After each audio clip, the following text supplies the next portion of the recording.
I am sitting in my kitchen at 5:47 a.m. watching steam rise from my coffee cup. The house is quiet. It is always quiet now. But this morning something is different. I pulled out an old photo album last night, the kind with the sticky pages that yellow with time. And I haven't been able to stop thinking about it since. There is a picture of me at 35, dark hair, confident smile, arm around my wife Sarah at some company party. I am wearing a suit that cost more than my first car. I look successful. I look like I had it all figured out. I want to reach through that photograph and shape that man. I want to tell him what I know now, but I can tee. So instead, I am going to tell you I am 75 years old. My wife died 5 years ago. My children live in different states with families of their own. Most of my old friends have either passed away or moved to warmer climates. The phone doesn't ring much anymore. And you know what I've discovered in this silence?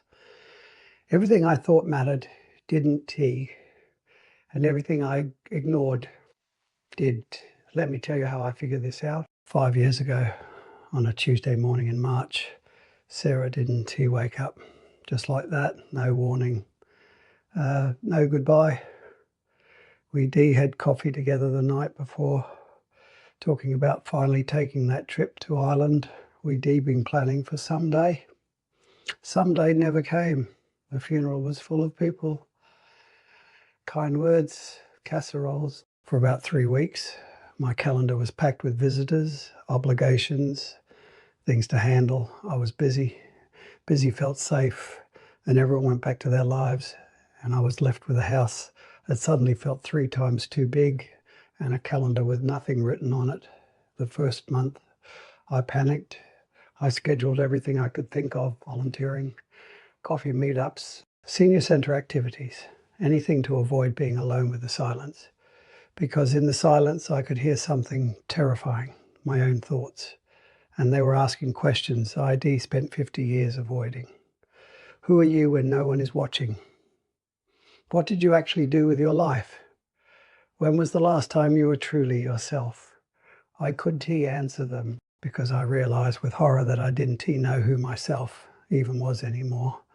From my 40s to my 60s, I lived for should. I should take that promotion, even though I hated management. I should maintain my reputation in the community. I should keep up appearances. I should save more. I should be available for every work emergency. I should. I built a beautiful prison and called it success. I remember my daughter, Emily, S8th grade graduation. She had the lead in the school play that night. She'd been practicing her lines at the dinner table for weeks. The morning of the performance, my boss called, crisis, with a client presentation. I told Emily I might be a little late. I'd make it for the second half. I missed the entire thing. Got there right as the final curtain call ended. I can still see her face in the crowd, scanning for me, trying not to cry. I brought her flowers. She smiled and said, "It is okay, Daddy. I know work is important." She was 8 years old, and she'd already learned that she came second. I thought I was teaching her about responsibility, about providing, about being a man. What I actually taught her was that she was worth showing up for. It took me until she was 35 and in therapy to realize the damage and by then I couldn't get those moments back. Here is another one that haunts me. My brother Michael and I had a stupid argument when I was 52. Something about Mom. As a state after she passed, I was right. I'm sure I was right about whatever pointless detail we were fighting over. We didn't speak for 3 years, 3 entire years. I told myself I was standing on principle, that he should apologize first, that I was to back down. My pride felt so important. Michael died suddenly at 67, heart attack. I got the call from his wife. I hadn't talked to him in months. We reconciled eventually, but the relationship never quite recovered. At his funeral, his son showed me a letter Michael had started writing to me years ago. He never sent it. It said, "I miss my brother. I don't even remember what we were fighting about." I don't remember either, but I remember 3 years of Christmas cards we didn't exchange, 3 years of phone calls we didn't make, 3 years of being right instead of being brothers. That is what I was building during those productive years, a legacy of missed moments and chosen distances. I thought I was constructing something important. After Sarah died, I tried everything to escape the quiet. But eventually, exhaustion won one evening. I just sat. Didn't turn on the television, didn't call anyone, didn't distract myself. I just sat in my living room and let the silence be there. It was terrifying at first, like standing on the edge of a cliff. All my failures and regrets seemed to rush at me at once. But then something shifted. The silence stopped feeling like an enemy and started feeling like a teacher. Here is what I learned: I never really myself. For most of my life, I was whoever the situation required. Professional at work, strong provider at home, responsible son, loyal friend. But who was I when no one was asking me to be anything? I had no idea. At 70 years old, I was meeting myself for the first time. And I didn't like him very much. The man in the mirror had spent his whole life performing. He dememorized everyone else's expectations and forgotten his own desires. He become so good at being what others needed that he disappeared in the process. But slowly, in that silence, I started to find him again. The kid who loved to draw before someone said art wasn't too practical. The young man who wanted to teach before someone convinced him there was no money in it. The husband who wanted to slow down and travel before career trajectory became more important than living. Most of what felt urgent was tea. When you are 45 and working 60-hour weeks, everything feels important. Every email needs a response. Every meeting is critical. Every deadline is the end of the world. From where I am sitting now, at 75, I can see the truth. 95% of it didn't matter at all. I missed my son as baseball games for conference calls that accomplished nothing. I skipped family dinners for projects that were forgotten within months.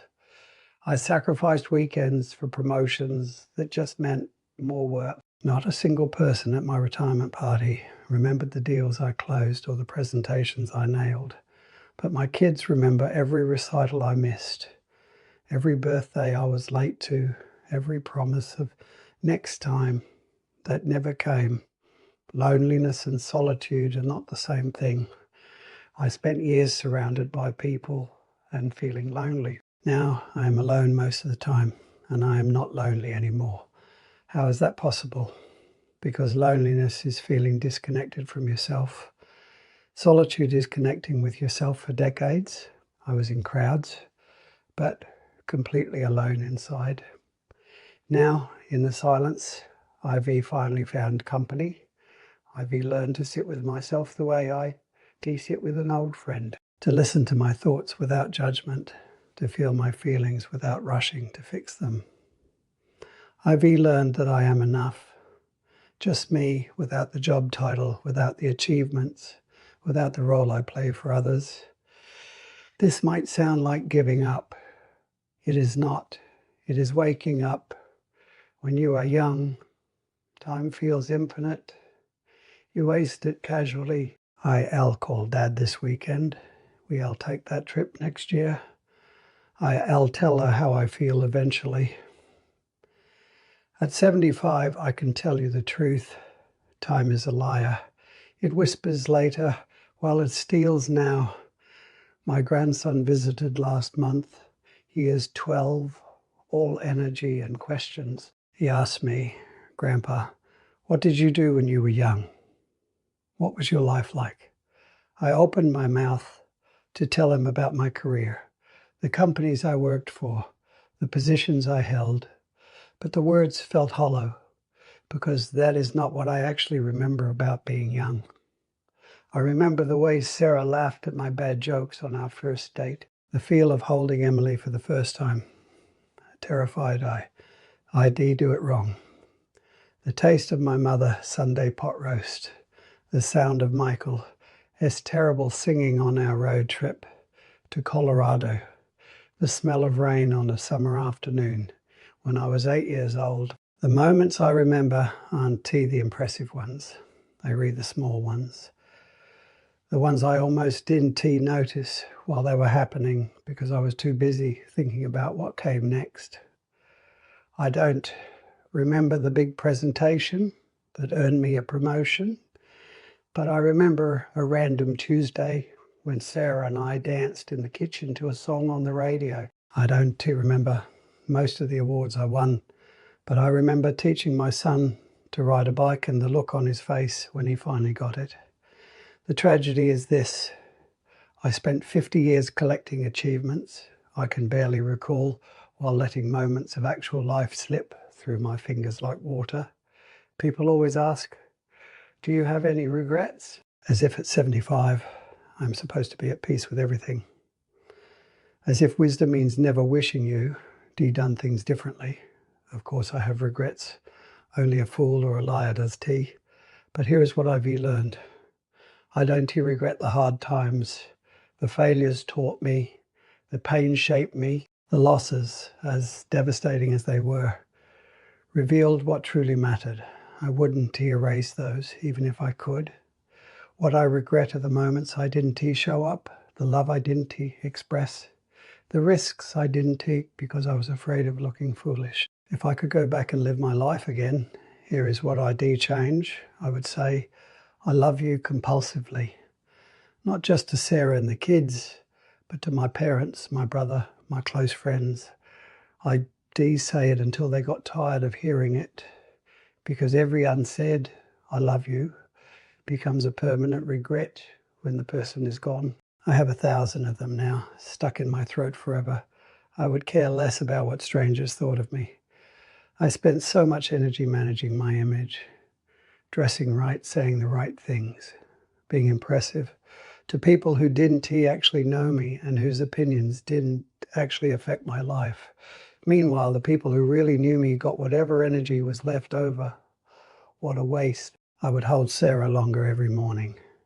We'd hug before I left for work. Quick, automatic, barely present. If I'd known we only had so many hugs left, I would have held on. I would have memorized the way she fit against me. I would have been there instead of already thinking about my morning meeting. I would choose passion over paychecks. I was good at it. I loved it, but it didn't pay enough. So I went into business, spent 40 years doing work that bored me to afford a lifestyle I didn't even enjoy. I could have been shaping young minds. Instead, I shaped spreadsheets. No one's life is better because I was good at spreadsheets. I would forgive immediately. Every grudge I held, every argument I clung to, every person I cut off because of pride. All of it looks so stupid now. Being right is the loneliest victory in the world. And you know what? I don't even remember what most of those arguments were about. But I remember the people I lost while I was being stubborn. The years I didn't speak to Michael. I'd give anything to have them back. Every single one of them. But time doesn't work that way. These days, I have a routine. It is simple, some might say boring, but it is mine, and it is real. I wake up at 5:30, make coffee, watch the sunrise from my back porch. I've seen hundreds of sunrises in the last 5 years, and I haven't gotten tired of them yet. Each one is different. Each one is a small miracle I used to miss because I was already checking emails. I water my plants. I've become one of those old men with a garden, something I would have mocked my younger self for caring about. But there is something profound about keeping things alive, about nurturing growth, about being patient and watching things bloom in their own time. I write letters to Sarah. She has been gone 5 years. I write about my day, about the kids, about things that made me think of her. I don't email them anywhere. They were in a box in my closet. Maybe that sounds sad, but it keeps her close. It keeps the conversation going. And slowly, something unexpected happened. I started to like the person in the mirror. I forgave him, that anxious 30-year-old who thought he had to prove everything. That workaholic 45-year-old who missed so much trying to provide. That stubborn 52-year-old who wasted years fighting with his brother. I forgave all of them. They were doing their best with what they knew. At 75, I don't need to prove anything anymore. I don't need to be impressive. I don't need to maintain an image. There is a freedom in being old that nobody tells you about, the freedom of no longer performing. I'm just me now. Finally, fully, and that is enough. I don't know how old you are. Maybe you are 25, thinking you have forever. Maybe you are 50, starting to feel time as pressure. Maybe you are 65, wondering if it is too late to change. It doesn't matter, just for all of you. Your parents want to be here forever. If they were still alive, call them today, not tomorrow. Today, ask them about their lives. Tell them you love them. Sit with them without looking at your phone. I promise you, the call you don't make will haunt you more than any conversation ever could. My father died when I was 48. We had an okay relationship. Not great, not terrible, just okay. And I thought that was fine. I thought we'd have time to go deeper later. We didn't, and now I have questions I'll never get to ask in words. I'll never get to say the perfect time is a myth. There will never be a perfect time to start that business, take that trip, write that book, or tell someone how you feel. You are waiting for conditions that will never come. Life will always be messy. Finances will always be tight. There will always be a reason to wait. But I am here to tell you, later is a place none of us are guaranteed to reach. Someday is just another word for never. You are creating your future memories right now. This moment right now, as you are reading this, is the past you. I'll look back on someday. What do you want to remember? Working late again, scrolling on your phone, putting off another call to someone you love? Or do you want to remember being present, taking the risk, showing up, saying the words? Your regrets won TV about what you tried. The LB about what you didn't try because you were afraid. I've never once regretted making a fool of myself for love. But I regret every time I held back. I've never regretted a risk I took. But I regret every risk I didn't take, because what if people thought? Who cares what they think? They read not living your life. Success is a terrible destination. I achieved everything I set out to achieve by 55. Had the career, the house, the respect. And you know what I learned? Success is an empty room. It doesn't hold you when you are sad. It doesn't laugh at your jokes. It doesn't care if you live or die. The people you love, they read what matters, the moments of connection. Those matter the times you are fully present. Those matter. Everything else is just noise. Start building your relationship with yourself now, because one day you'll be old and everyone will be busy with their own lives, and you'll be alone with yourself. If you be spent your whole life running from who you are, old age will be terrifying. But if you learn to be your own companion, it can be peaceful, even beautiful. Learn to sit in silence. Learn to be okay with your own thoughts. Learn to forgive yourself. You'll need this skill, I promise you. Be kind. Always be kind. This is the only thing I'm completely certain about. Every argument I won feels hollow now. Every time I was right but unkind, I was wrong, because being right doesn't keep you warm at night. It doesn't show up at your hospital bed. It doesn't make your life meaningful. But kindness does. Kindness stays. Kindness echoes long after you are gone. It is 7:15 now. My coffee went cold an hour ago, but I am still sitting here at my kitchen table. The sun is fully up. It is going to be a beautiful day. I have nothing important to do today. No meetings, no deadlines, no obligations. 5 years ago, this would have sent me into a panic. Empty time felt like failure. Now I understand. This is what I was working toward all along. I just didn't know it. This spaciousness, this permission to simply be, this chance to finally pay attention. Life isn't about how many years you accumulate. It is about how deeply you inhabit the ones you have. I spent 50 years skimming the surface, always focused on what came next. Now, in whatever time I have left, I am diving deep into right now. This moment, this breath, this gift of being alive and aware and here. I am 75 years old. I am alone most of the time. My body does work like it used to. My best years by society, this is measure, are behind me. But I've never been more wakeful. I've never been more myself. This is what the silence finally taught me. Life doesn't wait for you to be ready. It doesn't care about your plans or your fears or your perfect timing. It just keeps happening moment by moment, whether you are paying attention or not. So pay attention. Show up. Say the words. Take the trip. Make the call. Be foolish. Be brave. Because I promise you, I absolutely promise you, one day you will be 75, sitting in a quiet kitchen, looking back. And the only question that will matter is, did I really live? Did I love enough? Was I there? Make sure your answer is yes. Thank you for sitting with me this morning, for letting an old man share what the years have taught him. If this resonated with you, share it with someone who needs to hear it, someone you love, someone you've been meaning to call, and then actually call them. The silence is waiting for all of us eventually. But today, right now, you still have noise and people who care if you are there. Don't wait until the silence to realize what mattered. It is morning. You are alive. Someone you love is alive. What are you waiting for?